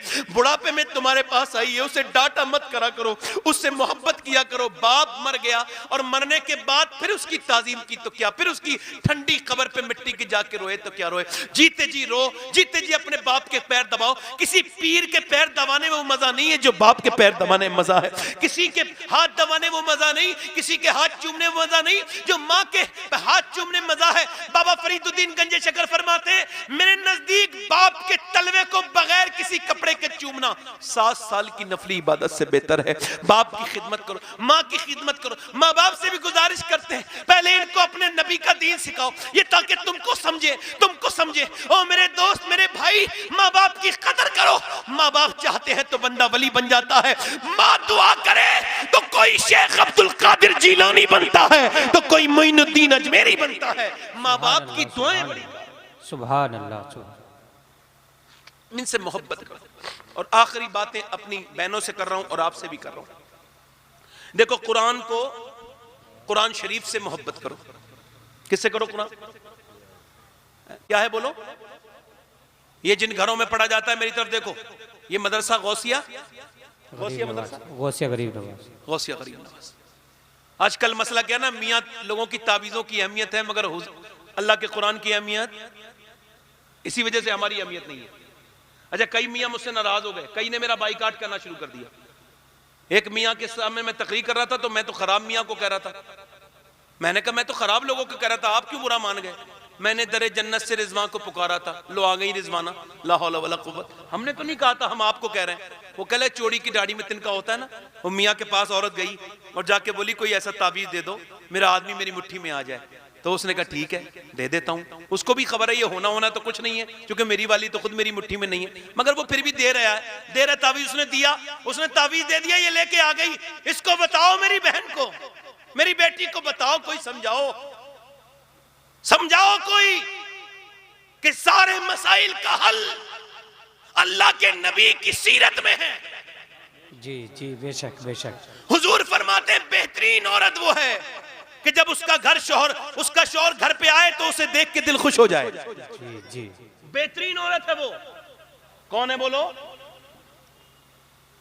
ये बच्चे मदरसे के आ रहे हैं, आप इन्हें देख के जरा सुभान अल्लाह वगैरह कह दीजिए। सुभान अल्लाह, माशाअल्लाह। अब आप दुरूद शरीफ पढ़ लीजिए, कोई इधर उधर ना हिले। सल्लल्लाहु अलैहि मुहम्मद व आलिहि व बारिक वसल्लम।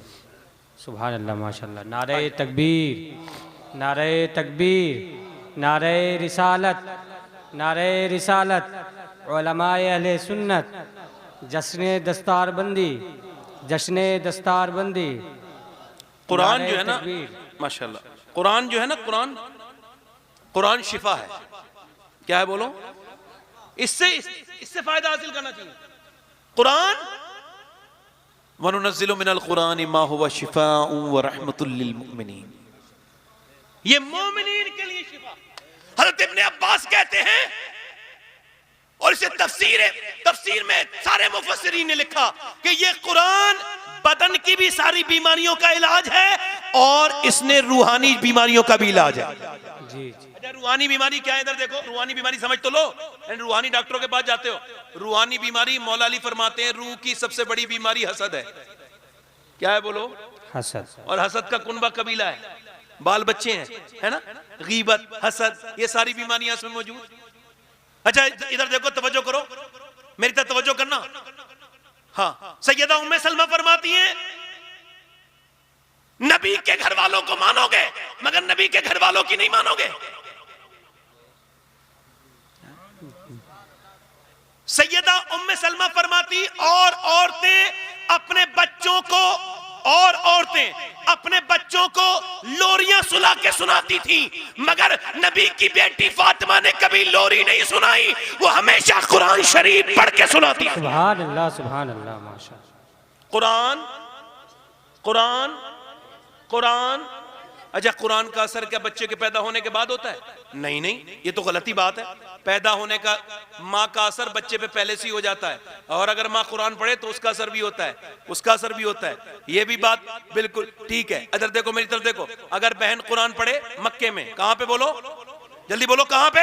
मक्के में। बहन अगर मक्के में कुरान पढ़े और भाई उमर को समझाए, कुरान सुनाए, इकबाल कहता है अगर फातिमा बिनते खत्ताब कुरान सुनाए तो भाई उमर फारूक आजम बनता है, और अगर फातिमा बिनते मोहम्मद कुरान सुनाए तो बेटा हुसैन शहीद आजम बनता है। सुभान अल्लाह, सुभान अल्लाह, माशाअल्लाह। अल्लाहु अकबर, अल्लाहु अकबर, या रसूल अल्लाह, जिंदाबाद जिंदाबाद।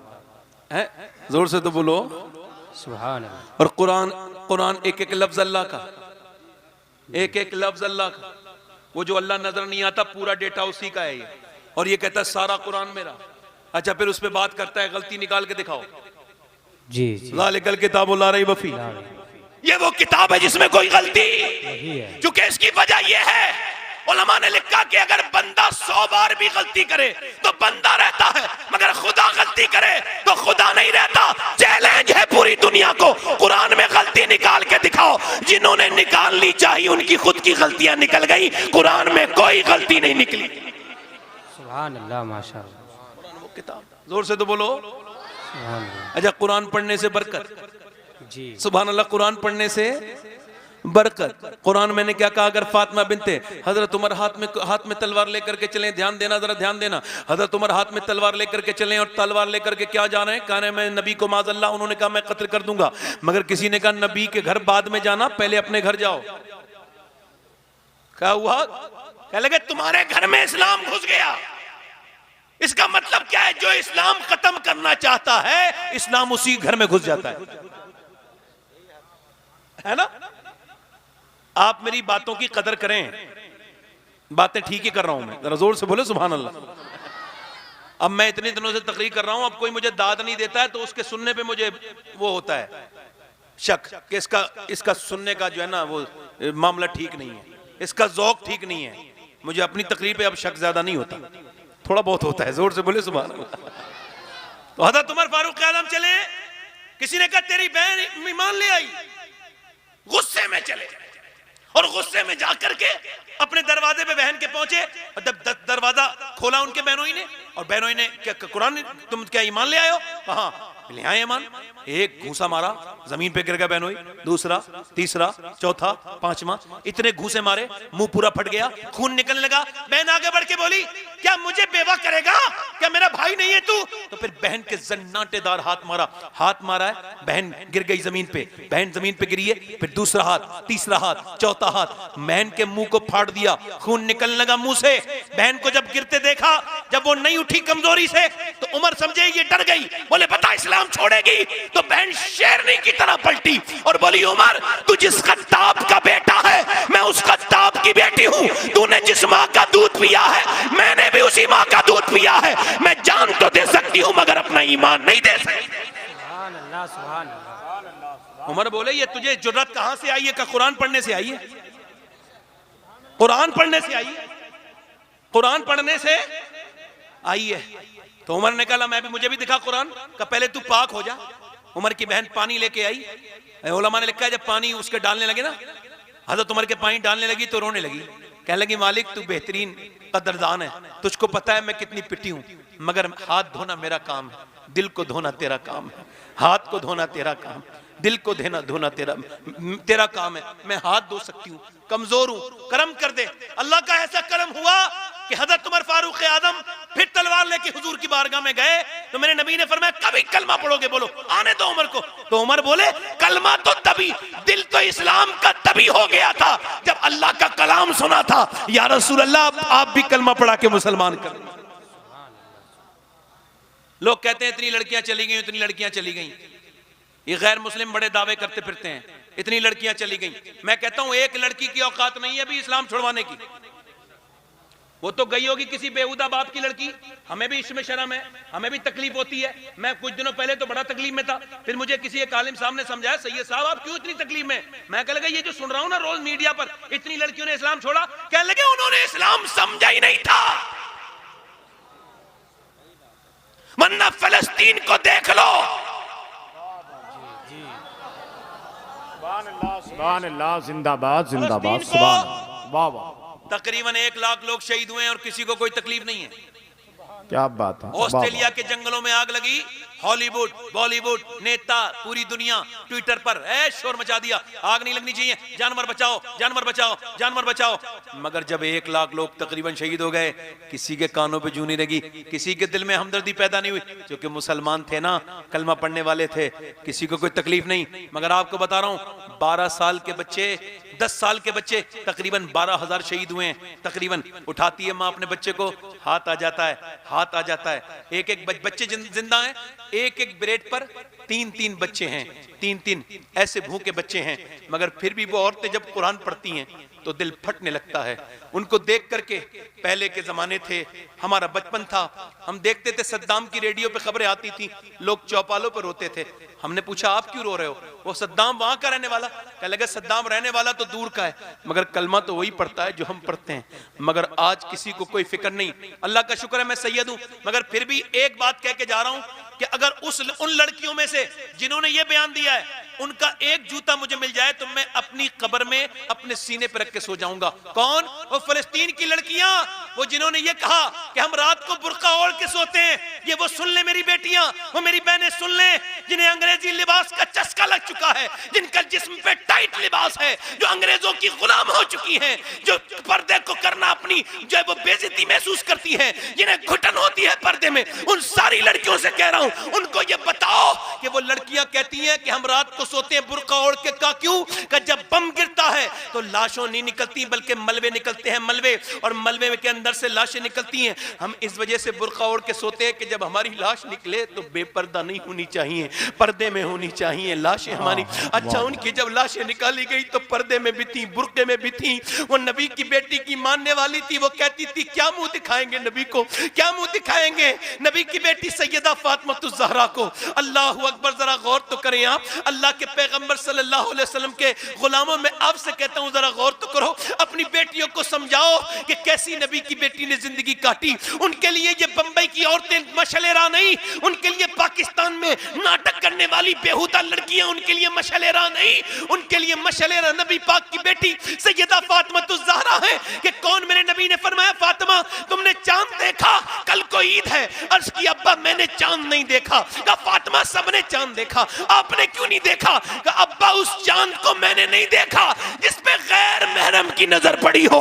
मेरा इमाम बरेली से बोला जिसका आंचल न देखा महो महर ने, उस रिदाए नज़ाहत पे लाखों सलाम। सैयदा ज़हरा, तैयबा ताहिरा, जाने अहमद की राहत पे लाखों सलाम। और मेरी बेटियों, मेरी बहनों, मैं आपसे ही मुखातिब हूँ और मेरे दोस्तों फिर कहता हूँ कि कहाँ गई वो औरतें जो सुबह सुबह कुरान पढ़ती थी? कहाँ गई वो औरतें जिन्होंने अपने बच्चों को कुरान सुनाया था? कहाँ गई वो? पहले के जमाने की बात है कि एक मुसलमान लड़की का इसी मुल्क में एक मुसलमान लड़की की गैर मुस्लिम से दोस्ती हो गई। बचपन में उसके घर जाने लगी, वो कुरान पढ़ती थी। इस गैर मुस्लिम लड़की ने कहा क्या तू क्या पढ़ती है? तू क्या ये कुरान है, अल्लाह का कुरान कलाम है? क्या तुम्हारी अम्मी मुझे भी पढ़ा देंगी?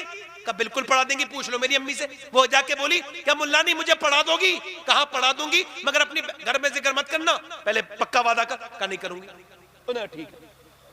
अब वो कुरान पढ़ने लगी। इधर देखो, वो कुरान, इधर उधर ना देखो, मैं इधर देखो।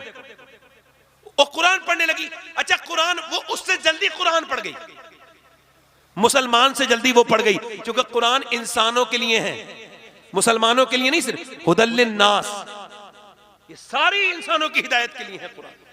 तो उसने कुरान पढ़ा। अच्छा कुरान पढ़ने के बाद उसने कहा अब तुम्हारा प्लान क्या है? कहा मेरा प्लान ये, सहेली बोली मैं कुरान का हिफ्ज करूंगी, हाफिजा बनूंगी। ठीक है, अब वो कुरान हिफ्ज करने लगी। था देखो कुरान हिफ्ज कर लिया, उससे पहले कर लिया, मगर जब शादी का वक्त आया तो अपनी मुल्लानी के पास जाके बोली, रोने लगी। का क्या हुआ? कि मैं अपने माँ बाप को अगर बता दूंगी मैं मुसलमान हो गई हूं तो वो मुझे जान से मार देंगे।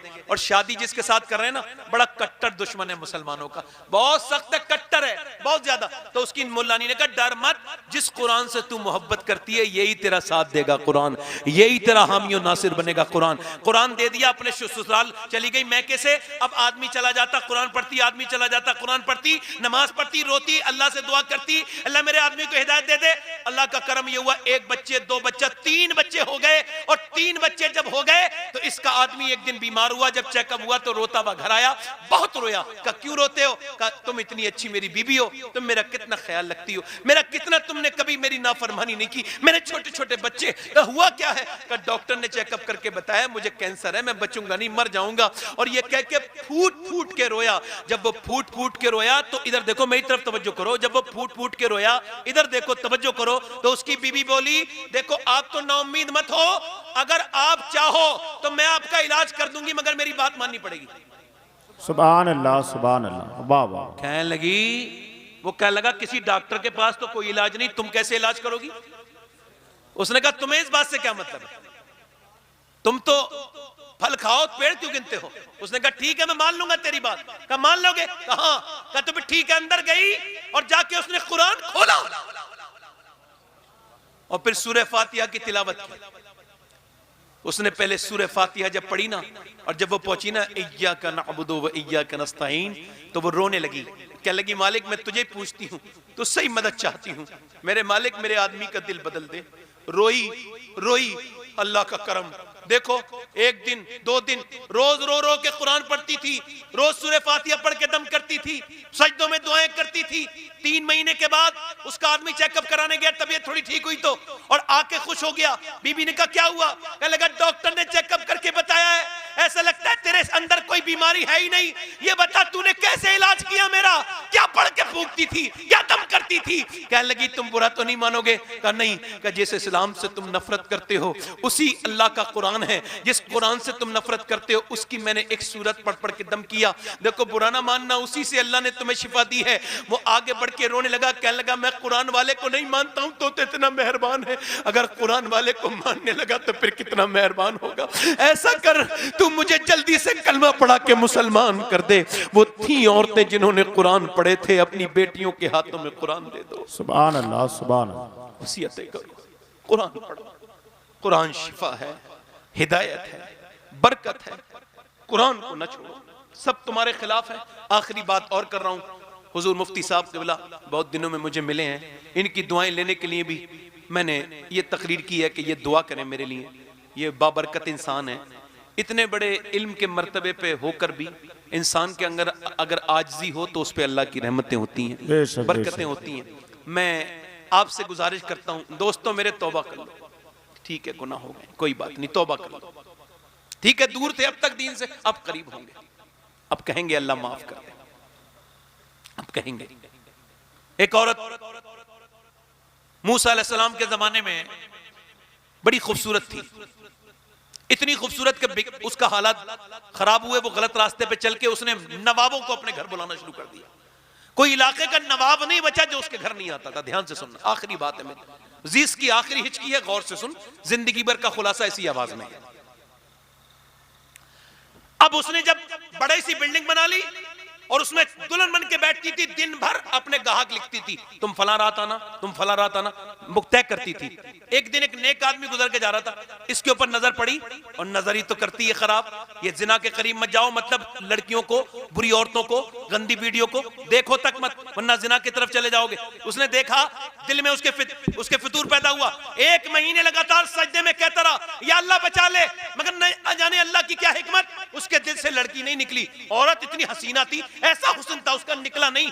ये अपना जमीन बेच के उसके पास गया, कहने लगा मैं सब कुछ बेच के लाया हूं, पैसे तुम्हारी फीस मैंने जमा कर दी। बोलो कौन से दिन आऊं? फला दिन आ जाना, फला रात। वो दुल्हन बन के अपने ग्राहक को सर्विस देती थी, दुल्हन बनती थी, मेकअप करती थी। अब ये मेकअप करने वाली औरत के कमरे में गया, वो खूबसूरत लड़की, ये जवान आदमी, वो उसके पास गया, उसके अंदर से खुशबू आ रही है, इतने इतर लगा रखे हैं। इसने उसके हाथ पे हाथ रखना चाहा, बात करते करते हाथ कांपने लगा। इसको कहते हैं ईमान। जब हाथ कांपा पीछे हट गया। इसने कहा क्या हुआ, क्या हुआ, क्यों कांप रहा है? कहने लगा कोई नहीं, तबीयत बिगड़ रही है। कहा सही बता, तबीयत तो ठीक हो जाती है बड़े बड़े खराब किया, मैं तेरी तबीयत पूछ रही हूं, अगर सही नहीं बताएगा तो तुझे जाने नहीं दूंगी, सही बता क्या बात है? कहा सही पूछना चाहती है? कहा सही बात यह है, जब मैं सजदा करता हूं तब भी अल्लाह मुझे देखता है, और जब मैं तेरे साथ जिना करने आया हूं तब भी मेरा अल्लाह देख रहा है, और अल्लाह जब देख रहा है तो मैं ये बुरा काम बिल्कुल भी नहीं करूंगा, बिल्कुल भी नहीं। ये कह के वो रोता हुआ चला गया। इसके दिल के जंग हो गया, उसके आंसुओं से उसका दिल धुला। बोली मालिक एक दिन आया था, हाथ तक नहीं लगाया, और मैंने तो कितनी रातें गंदी की है, कितनी पापन हूं मैं। किसी ने कहा मूसा अलैहि सलाम तकरीर कर रहे फला जगह, चली जा। इसने एक आदमी से कहा मूसा से कहना मैं आई हूं। तो जब मूसा अलैहि सलाम ने इसका नाम सुना ना, भगाओ उसे, वो बीच में उसका नाम आ गया, वो खराब औरत थी, भगाओ उसे। वो भाग गई, चली गई, दरवाजा बंद करके बोली मालिक मूसा ने मेरे गुनाहों की वजह से भगा दिया, मगर ये बता तू भगाएगा तो कहां जाऊंगी? ये बता तू, तेरी जमीन है तेरा, जमीन तेरी, आसमान तेरा, जमी भी खुदा की, जमा भी खुदा का, मकीनो मकाम ला मकाम भी खुदा का, गुनाहगार बंदे कहां जा सकेंगे? खुदा की खुदाई से बाहर निकल के अल्लाह अकबर, रोने लगी, सजदे में सर रख के बोली मालिक मुझे माफ कर दे। लोग कहते तू मुझे माफ नहीं करेगा, मगर कर दे। अगर मेरे जैसी पापन और गुनहगार कोई नहीं है तो तेरे जैसा गफ्फार भी कोई नहीं है, तेरे जैसा माफ करने वाला भी कोई नहीं है। ए बेपनाह ताकतों वाले, मुझे माफ कर दे, मैं तौबा करती हूँ सच्ची। दरवाजे पे दस्तक होने लगी, कहा खोलूंगी नहीं दरवाजा, कोई ग्राहक आया होगा, रात हो गई, रोते रोते दरवाजा नहीं खोलूंगी। फिर दरवाजा जोर से धक धक हुआ, ये बोली कि टूट ना जाए, दरवाजा खोला, सामने अल्लाह के नबी हजरत मूसा अलैहि सलाम खड़े थे। ये बोली आप क्यों आए हो? आपने तो मुझे भगा दिया था। कहने लगे इस वजह से आया हूं कि अभी क्या तू रो रही थी? कहा अल्लाह ने जिब्राइल को भेजा है और कहा है मेरी बंदी से कहना, ए मूसा मेरी बंदी से कहना कि उसके आंसू अल्लाह ने कबूल कर लिए हैं और उसको माफ कर दिया। सुभान अल्लाह, कहने लगी सुभान अल्लाह। मेरे 2-3 आंसू, इसमें मैं पूरी जिंदगी की पापन एक बार रोई हूं, सारा माफ कर दिया। कहा वो सारा माफ कर दिया। अल्लाह फरमाता है एक आंसू बहा ले, इतना जितना तेरे आंख से निकले गाल तक आ जाए, मैं सारे तेरे गुनाह माफ कर दूंगा। ऐ मेरे दोस्त, ऐ मेरे भाई, मौत करीब है। सब कितने जनाजे निकलेंगे, कितने मर गए, और भी मर जाएंगे, कोई नहीं बचेगा। ना आलिम को छोड़ेगी मौत, ना जाहिल को छोड़ेगी, ना गाफिल को छोड़ेगी, ना आबिद को छोड़ेगी, ना किसी फलसफी को छोड़ेगी, ना किसी साइंसदान को छोड़ेगी, ना किसी अमीर को छोड़ेगी, ना गरीब को छोड़ेगी। मौत किसी को नहीं छोड़ेगी, सबको आएगी। इससे पहले मौत आए, इससे पहले अपने रब की बारगाह में तौबा कर लो। ऐ नौजवानों आओ इन उलमा के सामने हाथ उठा के बताओ तौबा करोगे? इंशाअल्लाह दोनों हाथ उठा के बताओ हुजूर अलैहिस्सलाम के नाम पर अपनी जान दे दोगे? दोनों हाथ उठा के बताओ, नीचे हाथ। जान मैंने लेनी नहीं है, मगर हुजूर कौन है? कभी समझा हुजूर के बारे में? हुजूर के पेट पे पत्थर बनते थे तो दुआ करते थे, अल्लाह मेरी उम्मत कभी भूखी ना मरे। कभी गारे हिरा में, और जब कब्र में जाओगे तो हुजूर ही नजर आएंगे, सरकार ही आएंगे। तो हुजूर के ऊपर कौन कौन अपनी जान फिदा कर सकता है? दोनों हाथ। अब जान फिदा नहीं करनी, हाथ नीचे कर ले। जो जान फिदा कर सकता है वो कुछ भी कर सकता है। तो कितने लोग ऐसे हैं जो हुजूर के नाम पे जान भी दे देंगे और आज से पूरी दाढ़ी भी रखा लेंगे। इस महफिल में खड़े हो जाएं, खड़े हो जाएं जो पूरी दाढ़ी रखाएं। नहीं कोई मुस्कुराए ना, एक दूसरे की तरफ ना देखें, मुस्कुराए ना। हुजूर के नाम पे जो पूरी दाढ़ी रखाएं वो खड़े हो जाएं, जो पूरी दाढ़ी रखाएं वो खड़े हो जाएं। जिनके दाढ़ी कटी हुई हो या मुंडी हुई हो, जिनके कटी हुई हो या मुंडी हुई हो, वो नौजवान खड़े हो इस महफिल में और कहें आज तक जिया था सभी के लिए, आज से जीऊंगा नबी के लिए। वो नौजवान खड़े हो जाएं, वो आशिक जो हुजूर के नाम पे पूरी दाढ़ी रखाएं। जान भी दे देंगे, हैं जान देने के लिए नहीं उठेंगे, इंशाल्लाह उठेंगे। नहीं उठेंगे इंशाल्लाह। है कोई नौजवान, है कोई नौजवान जो आज से सुन्नत रसूल रखाए? हुजूर के नाम पे कोई है आशिक रसूल? देखो भाई जरा जल्दीबाजी ना करो, मेरी तरफ देखो आप, अल्लाह चाहेगा उठेगा, आप फिक्र ना करो, डरो मत, घबराओ मत। मैं कह रहा हूं पूरी सुन्नत रखाने वाला कोई है नौजवान मेरा भाई जो हुजूर के नाम पे खड़ा हो जाए? है कोई इधर से आसपास सुन्नत रसूल के लिए? आ जाओ, बाहर आ जाओ, बाहर आ जाओ, बाहर आ जाओ, आ जाओ। देखिए ये तौफीक की बात होती है। एक हो गया, एक कोई दूसरा नौजवान है जो अपने गुनाहों से तौबा करके, आ जाओ नौजवान, आ जाओ, आ जाओ, आ जाओ। अल्लाह इस्तकामत अता फरमाए आप लोगों की बरकत से। दो हो गए, तीसरा आशिक रसूल है कोई? नौजवानों, ये कब्र, जब हम कब्र में जाएंगे लोग ऐसे ही देखते रह जाएंगे, मगर कब्र में जब जाओगे तो हुजूर का दीदार होगा। ये कुछ लोग दाढ़ी मुड़ा रहे हैं, ये समझ रहे हैं जवानी आ जाएगी, सफेद बाल मुड़ा दो। ना ना मेरे भाई, अब मौत आएगी, जवानी नहीं आएगी। इधर आ जाओ, इधर आ जाओ। दो नौजवान हो गए, तीसरा कोई है? कोई हमारा भाई, कोई आशिक रसूल जिस छोटी कटाना और मुड़ाना एक ही बराबर है। दाढ़ी एक मुश्त होनी चाहिए, पूरी एक मुट्ठी। दाढ़ी कटाना मुड़ाना एक बराबर है कोई और आशिक रसूल जो हुजूर के नाम पे गर्दन दाढ़ी रखा ले? इधर आओ भाई, मेरी तरफ देखो। वो लोग हैं, वो सिक्योरिटी वाले लोग हैं, अपना काम कर रहे हैं, आप अपना काम करो। कोई दूसरा आशिक रसूल, तीसरा आशिक रसूल है? तीसरा है कोई? अरे तीसरा है, वो आ गया। सुभान अल्लाह, आ गए। सुभान अल्लाह, नारे तकबीर। और सुनो, इन सबके चेहरे देख लो, इनके चेहरे देख लो, याद कर लो, ये हुजूर के लिए खड़े हुए। जिंदगी भर अल्लाह की रहमतें उतरेंगी इनके ऊपर, इंशाअल्लाह, इंशाअल्लाह। अल्लाह इन पर फजल करेगा, इन नौजवानों के ऊपर। इन्होंने कोई छोटा मोटा काम नहीं किया, वो चौथा भी आ गया। सुभान अल्लाह। अरे भाई वाह वाह। मैं तो कहता हूं कोई हमारे उम्र दराज लोग भी हिम्मत बढ़ाएं बच्चों की। सुभान अल्लाह। आए कोई आए, हिम्मत करें, हिम्मत करें भाई, सुन्नत रसूल के लिए। यहूदियों नसरानी के चेहरे न बनाओ, आ जाओ पूरी सुन्नत के लिए। आओ आओ आओ, आ गए। सुभान अल्लाह, आ जाओ, आ जाओ मेरे भाई, आ जाओ, आ जाओ, आ जाओ, आ जाओ। ये कितने हो गए भाई? पंजतन पाक के मानने वाले 5 हो गए। सुभान अल्लाह। अब सरकार हिंदल वली ख्वाजा गरीब नवाज के लिए छठा कोई और आ जाए, छठा कोई और आ जाए। सुभान अल्लाह। कोई नौजवान एक साहब कह रहे थे, आप इतने मजमे में कहते हो कोई नहीं खड़ा होगा तो बेइज्जती हो जाएगी। मैंने कहा मेरी कोई इज्जत ही नहीं है, मेरी इज्जत उस दिन होगी जिस दिन ईमान पे खात्मा हो जाएगा। बाकी कोई इज्जत नहीं होती। इज्जत वही है कि ईमान पे इंसान मर जाए, ये इससे बड़ी कोई इज्जत नहीं। कोई छठा है? कोई छठा? छठा है कोई नौजवान? गरीब नवाज की छठी वाला कोई है? हमारे इलाके में ये बात की बड़ी कमी है। तकरीर सुनते बहुत अच्छी हैं, मगर जब इधर आओ मुफ्ती साहब तो इतने कम होते हैं, और जगहों पे 15-15, 50-50 हो जाते हैं। एक और आ गया, सुभान, 6 हो गया। कोई 7वां आशिक रसूल और है? सुभान अल्लाह। चलो ठीक है, मेरे साथ वादा करो इंशाअल्लाह, उलमा इकराम की मौजूदगी में वादा करते हैं, आज के बाद न दाढ़ी कटेगी न मुड़ेगी इंशाअल्लाह। इंशाअल्लाह 5 वक्त की नमाज के साथ इंशाअल्लाह। अल्लाह सलामत रखे। हुजूर की आंखों की ठंडक नमाज है। सब लोग एक बार हाथ उठा के कहो, आज से शुरू करेंगे नमाज इंशाअल्लाह। वादा नहीं, इरादा करेंगे इंशाअल्लाह। नमाज पढ़ेंगे इंशाअल्लाह, दोनों हाथ उठा के इंशाअल्लाह। अपनी बहन बेटी को पर्दा कराएंगे इंशाअल्लाह। मसलके आला हज़रत पे सख्ती से कायम रहेंगे इंशाअल्लाह। और कुरान पढ़ोगे इंशाअल्लाह। जो कुरान पढ़ना नहीं जानता शुरू कर दे, और जो हाफजा करते करते कुरान पढ़ते पढ़ते मर जाए और उसके कुरान पूरा ना हुआ हो तो नबी फरमाते कब्र में अल्लाह फरिश्तों से पढ़वा देता है। सुभान अल्लाह, सुभान अल्लाह, जिंदाबाद और जो जिंदाबाद। कुरान पढ़ नहीं सकता वो सुन लिया करे। सुभान कुरान अल्लाह। को आम करो। बहरहाल कुरान सुनना भी सवाब, पढ़ना भी सवाब। कुरान की तालीम, जितना कुरान घर में पढ़ा जाएगा उतनी फरिश्तों का नुज़ूल होगा, उतनी रहमतें आएंगी। मैं इस मदरसे के लिए दुआ करता हूँ, अल्लाह इसको शाद आबाद रखे। आमीन। और आप इन मदारिस का साथ दें।